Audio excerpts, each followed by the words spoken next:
Now we're on to transposition in Chapter 5. We're going to start off with Example A. In Example A, we're instructed to transpose this to the key, up to the key of B flat major. That means we need to determine the original key first, okay? So we have 4 sharps, which tells us that we are in the key of E major. So we're in E major. And what I'm going to do is I'm going to analyze the harmonies first. Roman numeral analysis, okay? So in the key of E major, this actually starts with a 1-6-4 chord. Then it goes to a minor 6 chord in root position. Then it goes to a 4 chord in first inversion. Then a 5-7 chord in root position. And back to the 1-6-4 in second inversion.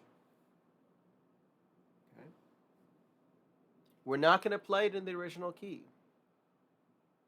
So we need to start off with the harmonic analysis, which we just did.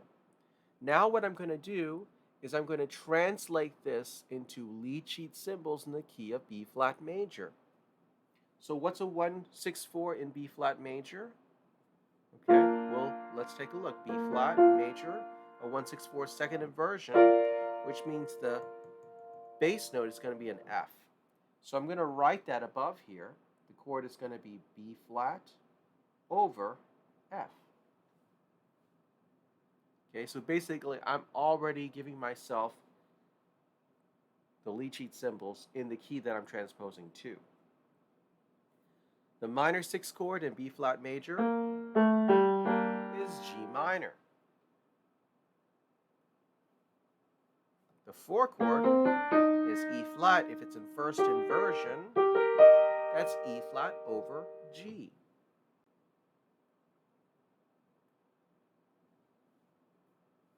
A 5-7 is going to be an F7, and then we go back to the B flat over F. So now we're already ready to play the left hand. Okay, now this is going to take some thinking. So with the left hand, play B flat major in root position. Okay, and now what we're going to do is we're going to convert it to second inversion. So we need an F, a B flat, and a D. That's the 1-6-4. F, B flat, and D. For the G minor chord, we just move up to G, B flat, D. That's easy. For the E flat over G, we just move our thumb up to E flat. See, it's pretty linear. For the F7, we have F, C, and E flat. And to get back to the B flat over F, we just go F, B flat, D again. Let's try that again. So the B flat over F, 1-6-4. F, B flat, D. For the G minor, move your bottom note up to G. For the E flat over G, move your thumb up to E flat. For the F7, play an F7. And then to get back to 1-6-4, move your top 2 notes down a whole step. Okay, now let's try that in time. Here we go. 1, 2, and B flat over F. 1, and 2, and now G minor, and 1, and 2, E flat over G, thumb up to E flat, and 1, now F7, 2, F7, and back to B flat over F.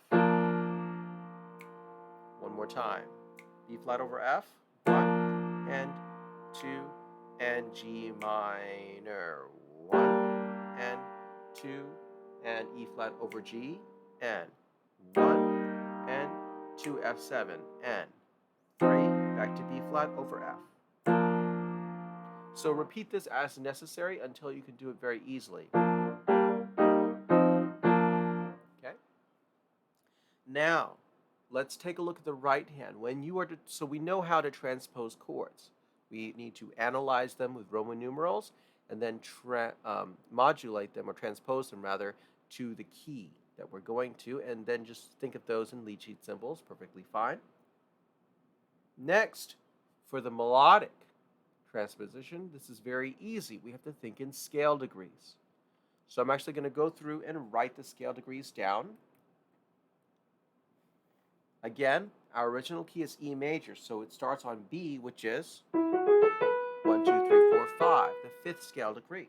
So I'm just going to go in and write the scale degrees. 5, 4, 3, 4, 3, 2, 1, 1. Notice how I'm including my caret symbols here to indicate the fact that these are scale degrees and not necessarily finger numbers.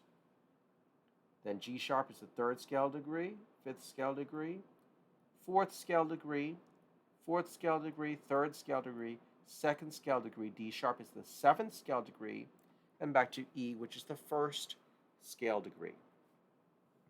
Again, we're not going to play this in the original key. We're just going to play it in the transposed key. Now, we know we're going to the key of B flat major, so all we need to do is just find these same scale degrees in B flat major. Now, with the exception of the 7th scale degree that occurs here, everything else is just 1 through 5. What does this tell us? That tells us that you can play this in the major pentachord position. So that's exactly what we're going to do. We're going to put the right hand in B flat major position. So your thumb's on B flat, and you have an E flat since we're in B flat major. So start off by playing the B flat major pentachord. Just like that. Now guess what? Because these scale degrees coincide with the finger numbers in the pentachord position, they're going to coincide with the finger numbers, with the exception of the 7th scale degree. Okay? So let's go ahead and write the finger numbers down. It's going to be exactly the same as what we just had. 5, 4, 3, 4, 3, 2, 1, 1, 3, 5, 4, 4, 3, 2, then 1, and then end with 2. So that will be a little different at the ending there. Okay? Which will actually be the 1st scale degree, which is B flat. So the only ones you're going to have to think about are these 2 notes here. And we can even write the notes down. The 7th scale degree is going to be A, and the 1st scale degree is going to be B flat. So your last 2 notes are going to be A, then B flat. Like that, A, then B flat. Everything else, just doing the finger numbers. Okay, let's do it. So starting with 5th finger, 2, here we go. 5, 4, 3, 4, 3, 2, 1, and 1, and 3, 5, 4, and 4, 3, 2, stretch your thumb to A, and then to B flat. Let's do that one more time.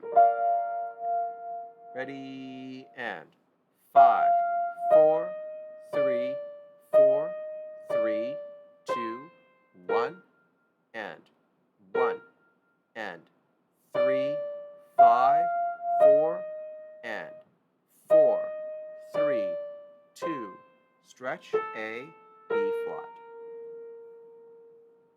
Once you're comfortable with that, we can actually put this together pretty easily. So the left hand starts on B flat over F, F, B flat, D. The right hand's in B flat position. Okay. Let's take it really slowly.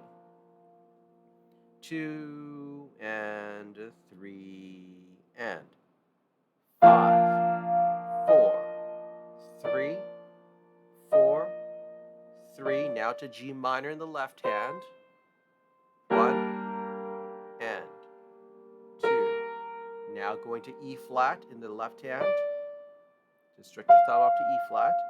1 and now we go to F7. F7, stretch your thumb to A, and back to B flat over F. Once again, left hand starts B flat over F, right hand starts 5th finger in B flat position.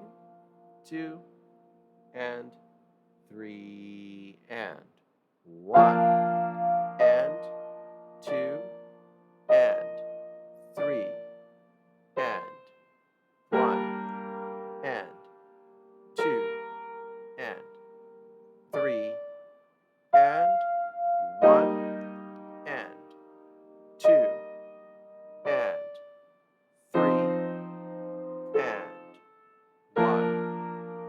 Of course, you can slow down this video. You can pause it. You can get it a bit faster too if you want. That's pretty slow there. But yeah, that's how you're going to do it. So for the left hand, always think in chords, either Roman numerals or lead sheet symbols. The right hand, you're going to think in scale degrees and then finger numbers. Don't worry about thinking about the exact notes themselves. That's not very helpful. That's very slow.